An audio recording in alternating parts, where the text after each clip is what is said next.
It's a good old-fashioned rocket roundup. Yee! I got pants on.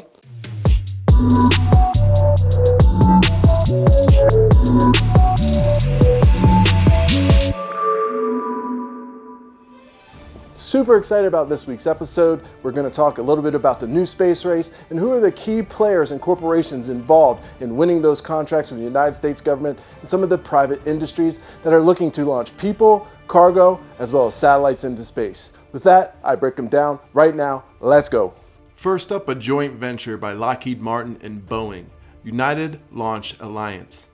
The United Launch Alliance, ULA, is a joint venture between private space companies Lockheed Martin and Boeing that provides launch vehicles to NASA, the Department of Defense, and other organizations, both governmental and private. CEO Tory Bruno. While they are not officially in the game for the human lander contract for Artemis and NASA, and unless you follow space happenings, you may not know this group, yet they are the most experienced of the bunch and a dominant force well before 2014.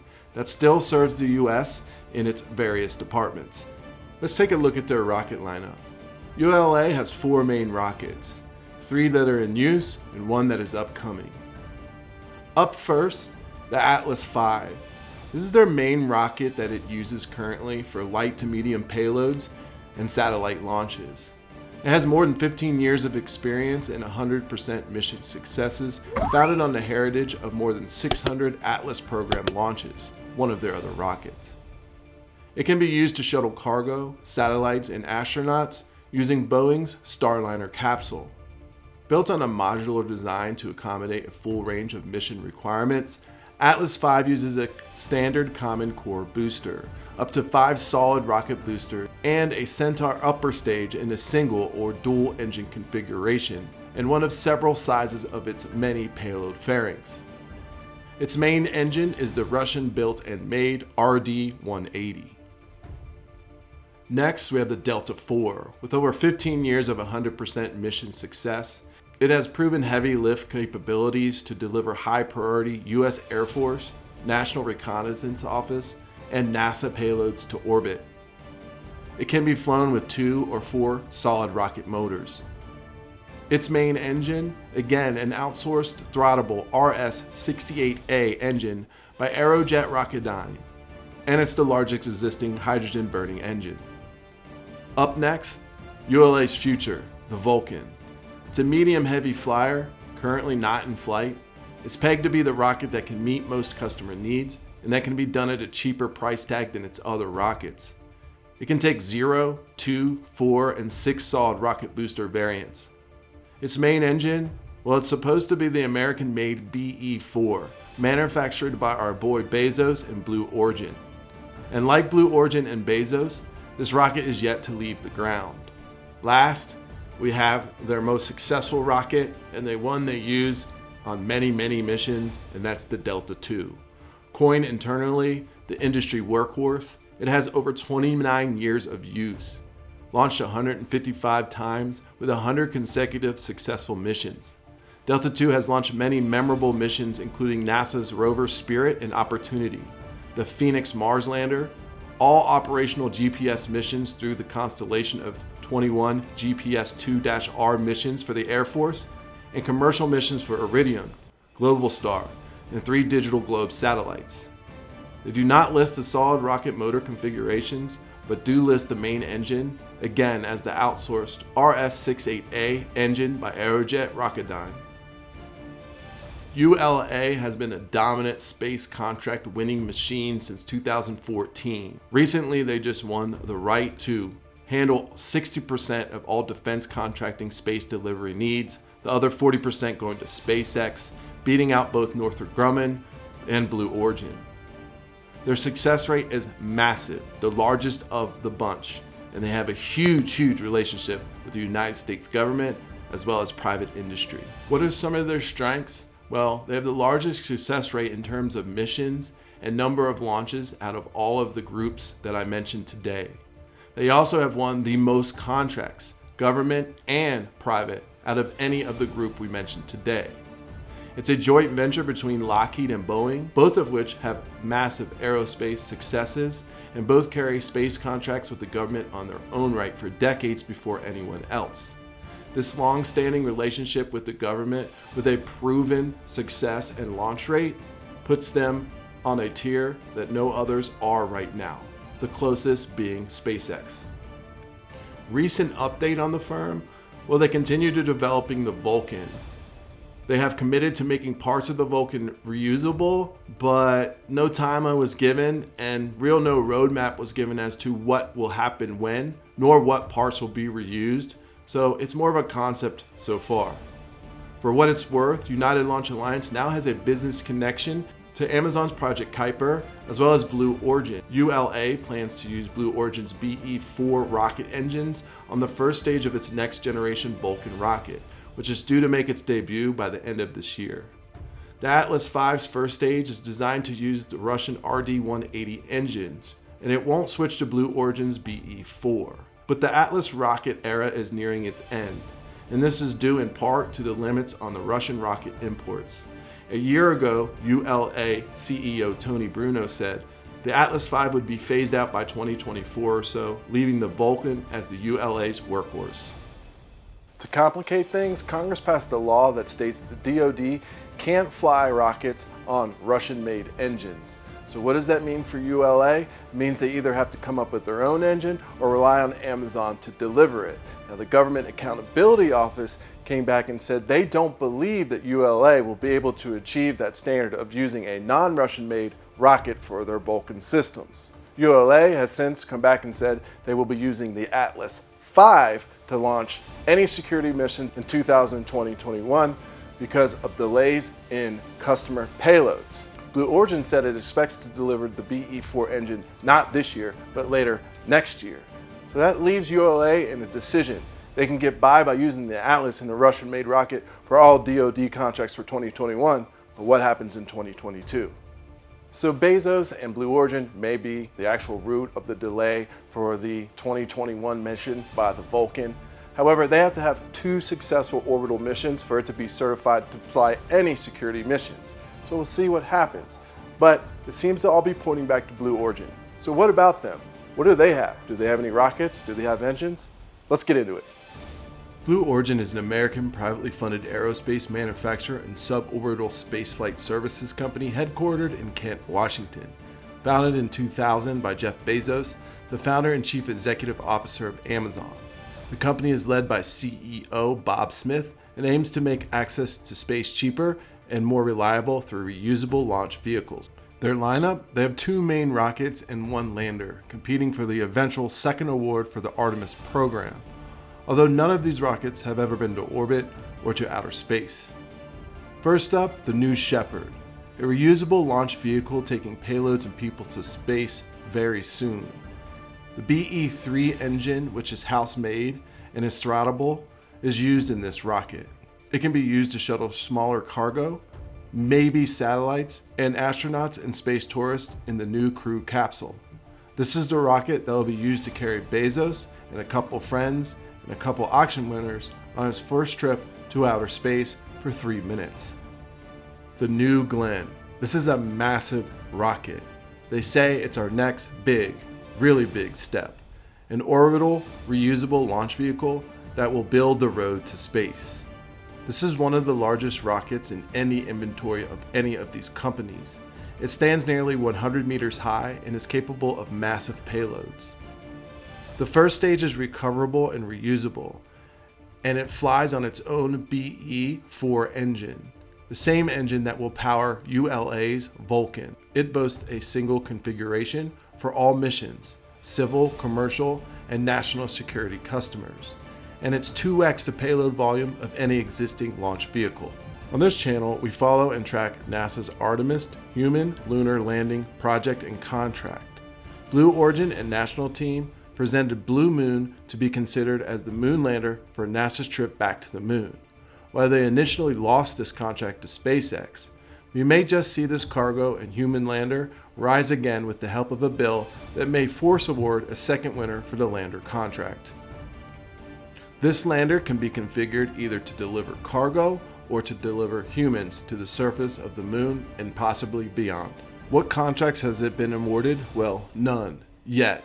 But as mentioned prior, they did win the first stage engine contract with ULA and is pushing Artemis and the human lander contract to be reviewed.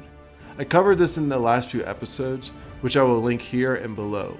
Basically, there's a new round of contracts pending, and Bezos is suited to be a beneficiary of a secondary lander contract issued after Bezos and other companies complained about the sole source contract to SpaceX.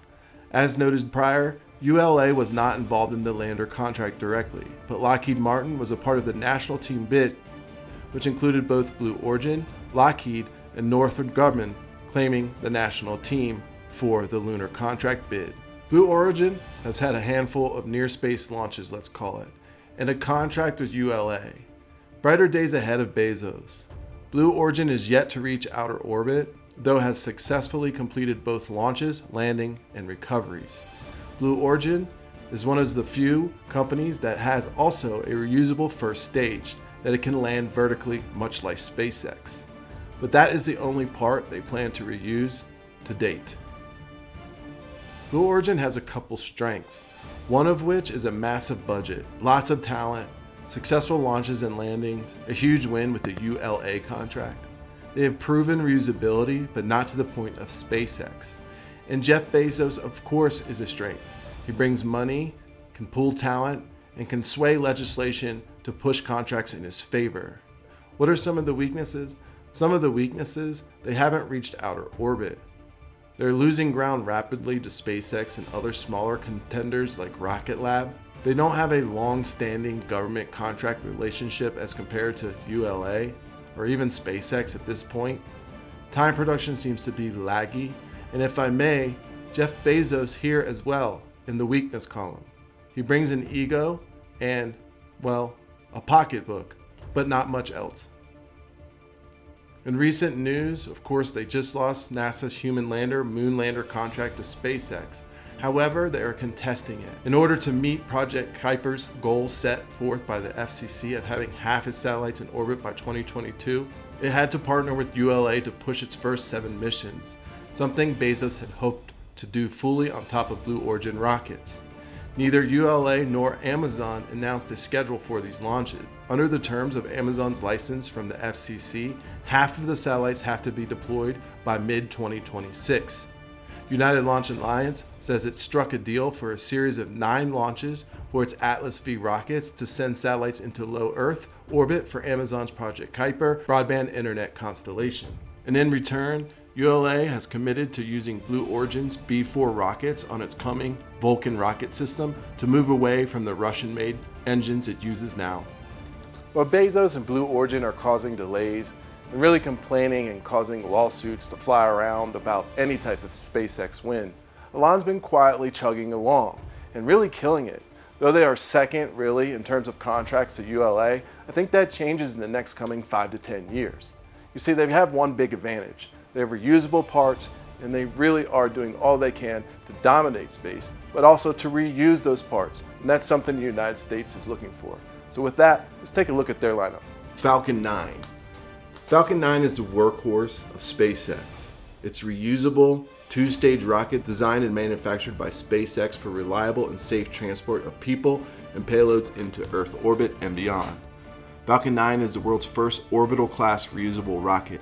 Reusability allows SpaceX to refly the most expensive parts of the rocket, which in turn drives down the cost of space access. The Falcon 9 sports an in-house made Merlin engine.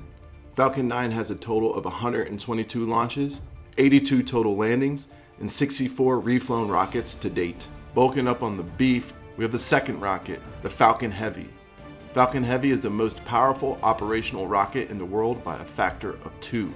With the ability to lift into orbit nearly 64 metric tons, Falcon Heavy can lift more than twice the payload of the next closest operational vehicle, the Delta IV Heavy. Falcon Heavy is composed of 3 Falcon 9 engine cores, whose 27 Merlin engines together generate more than 5 million pounds of thrust at liftoff, equal to approximately 18 747 aircrafts. As I mentioned, we're keeping it in the fam. It uses the Merlin engine as well. It has 3 total launches, 7 total landings, and 4 rockets reflown.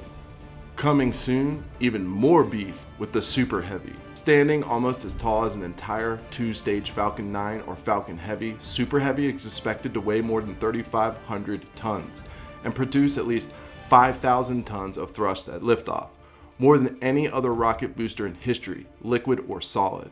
Super Heavy is also designed to use 29 to 32 in-house built Raptor engines, while the most SpaceX has ever simultaneously installed, tested, or flown is 3. This is a massive and powerful rocket that is the future of SpaceX. It will power long-range trips, push the Starship to other planets, and the lunar lander to the moon. While it's not ready yet, we could see the first test launch in the next couple weeks. Again, another proof of work by SpaceX and continued innovation and advancement in the need for privatization in the new space race. On to some of its spaceships and landers.